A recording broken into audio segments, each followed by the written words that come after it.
बादा है तौहीद के मतवालों, शमे रिसालत के परवानों, औलिया उम्मत के जानिसारों, गौस ख्वाजा के दीवानों, आइए सबसे पहले हम और आप मिलकर आकाए नामदार, मदीने के ताजदार, दोनों जहान के सरदार, अबू जहल की बंद मुट्ठी में कंकरियों को कलमा पढ़ा देने वाले आका, डूबे हुए सूरज को असर के मकाम पर लाने वाले आका, हम गरीबों के दाता, यतीमों के वाली, जनाब अहमद मुस्तफ़ा मोहम्मद अरबी सल्लल्लाहु ताला अलैहि वसल्लम की बारगाह में झूम झूम कर अकीदत और मोहब्बत के साथ दुरूद शरीफ पढ़े। अल्लाहुम्मा सल्ली अला सय्यदिना व शफीना व मौलाना मोहम्मद वसल्लम, सलातम व सलामन अलैका या रसूलुल्लाह सल्लल्लाहु ताला अलैहि वसल्लम।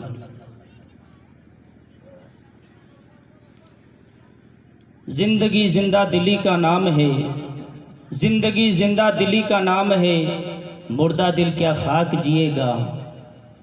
आए हैं इस दुनिया में कोई काम कर जाएं, आए हैं इस दुनिया में कोई काम कर जाएं, अगर हो सके तो खिदमत इस्लाम कर जाएं।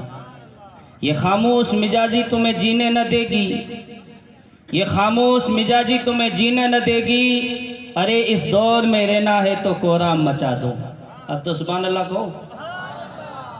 अरे खाना भी खिलाएंगे, सब कुछ होगा, सुभान अल्लाह तो कहो। बोलो या रसूलुल्लाह अल मदद या गौसे आजम दस्तगीर। माशाअल्लाह बड़ी खुशी की बात है कि आज आप और हम पीरान पीर, दस्तगीर, रोशन ज़मीर, सय्यदना व मुर्शिदना शेख अब्दुल कादिर जिलानी रहमतुल्लाह अलैह का उर्स मना रहे। कितने खुश नसीब हैं हम जिसके बारे में पीरान पीर ने फरमाया कि मेरा मुरीद किसी जगह दुनिया के किसी खित्ते में बैठकर मुझे याद करता है तो मैं उसकी याद को सुनता हूँ। परेशानी के आलम में वो मुझे याद करता है।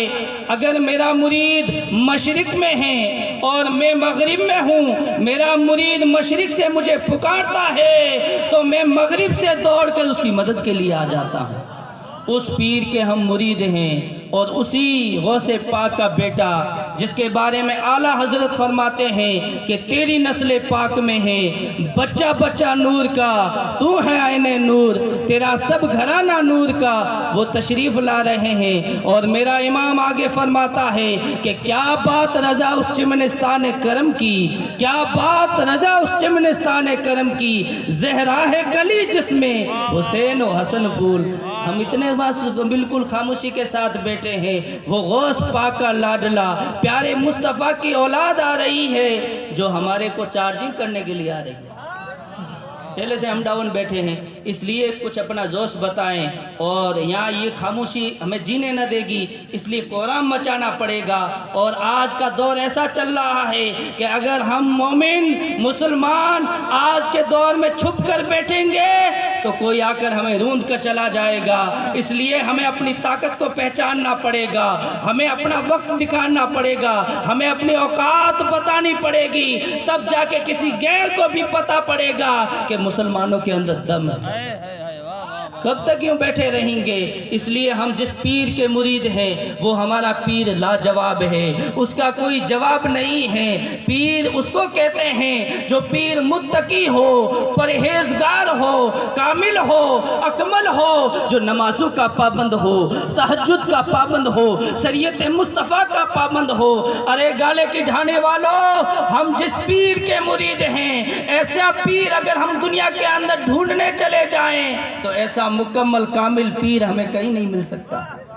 हम अपनी किस्मत के ऊपर जितना भी नाज करें कम है। दोस्तों और अजीजों, हमें तो मचलना चाहिए, हमें तो खुशी महसूस करना चाहिए, हमें तो फख्र करना चाहिए कि हमें तो आज एक ऐसा मर्द कलंदर मिला है जिसकी तस्वीर किसी पीरों के साथ मिलती भी नहीं। हमें तो फख्र करना चाहिए। दोस्तों और अजीजों, पीर अपने मुरीद के लिए एक रूहानी बाप होता है, रूहानी बाप होता है। हमारे जितने भी काम बिगड़े हुए बनते हैं सब के सब हमारे मुर्शिद कामिल की दुआओं से बनते हैं। हमें कामिल रखना पड़ेगा, एतकाद रखना पड़ेगा, भरोसा रखना पड़ेगा कि पीर वो होता है जो अपने मुरीद के लिए दुनिया में भी काम आता है, कब्र में भी काम आएगा और मैदान महशर के अंदर भी काम आएगा।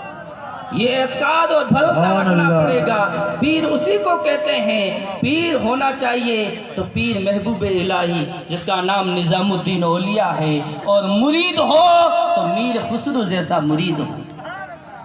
ہم تو مرید نہیں بلکہ مریض بن کے بیٹھے ہیں۔ کہاں ہمارے پاس پیروں کے بس چند منٹ کے لیے پیر صاحب آئے اور ٹوپی پہن لی اور ان کے سامنے آگے پیچھے ہو گیا، اور پھر نمازیں پیچھے، روزے پیچھے، پھر کوئی پتہ نہیں چلتا ہے۔ جہاں من پڑا چلے گئے، جس غیر کے سامنے جھکنا وہاں جھک گئے۔ لیکن پیر ہو تو محبوب الہی نظام الدین اولیاء جن کا مرکز عقیدت دہلی کے اندر آج ہر ایک کے لیے رشد و ہدایت بنا ہوا ہے، اور مرید ہو تو میر خسرو جیسا۔ میر خسرو کون تھا؟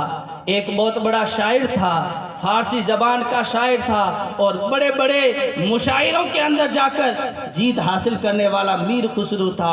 دوستو اور عزیزو، ایک مرتبہ ایک واقعہ کر کے حضرت میں اپنی تقریر کو پوری کر لوں گا۔ ایک مرتبہ دلی کے اندر کسی مرد کلندر کا انتقال ہو گیا۔ اعلان ہوا کہ اے دلی کے لوگوں آؤ، آج جو اس ولی کا جنازہ پڑے گا اس کو اللہ تعالیٰ جنت دے دے گا، وہ بخشایا ہوا ہوگا، اس کے لیے جنت کا راستہ کھلا ہے۔ اعلان ہو رہا تھا، سب لوگ دوڑ کر جا کر اس اللہ کے ولی کی نماز جنازہ پڑھ رہے تھے۔ کوئی کاندھا دے رہا تھا، کوئی آگے بڑھ کر نماز جنازہ پڑھ رہا تھا۔ لیکن جب یہ اعلان میر خسرو کے کانوں کے اندر پڑا تو میر خسرو اپنے گھر کے اندر چلے گئے، جنازہ پڑھنے کے لیے گئے۔ صبح کے وقت محبوب الہی نظام الدین اولیاء کی بارگاہ میں آئے، اپنے مرشد کامل کی بارگاہ میں آئے اور بات کرنے لگے کہ مرشد کامل، کل ایک اللہ کے ولی کا انتقال ہوا تھا اور اعلان ہو رہا تھا کہ جو بھی آ کر آج اس مرد کلندر کا جنازہ پڑے گا اللہ تعالیٰ اس کو بخش دے گا۔ سب لوگ گئے۔ محبوب الہی نے فرمایا میر خسرو تم گیا تھا کہ نہیں گیا؟ تو کہ میں تو نہیں گیا، تو کہ تجھے بھی جانا تھا، وہاں جا کر نماز جنازہ تجھے بھی پڑھنا تھا تاکہ تو بھی جنتی بن جاتا تھا۔ میر خسرو نے کہا کہ اے مرشد کامل، میں نے ہاتھ دیا ہے تو آپ کے ہاتھ کے اوپر دیا ہے، مجھے اعتقاد ہے، مجھے بھروسہ ہے کہ اگر آپ ہی مجھے جنت دو گے، مجھے کسی پیر کی ضرورت نہیں ہے، مجھے بھروسہ ہے کہ میں اپنے مرشد کے ساتھ میں ہی جنت میں جاؤں گا۔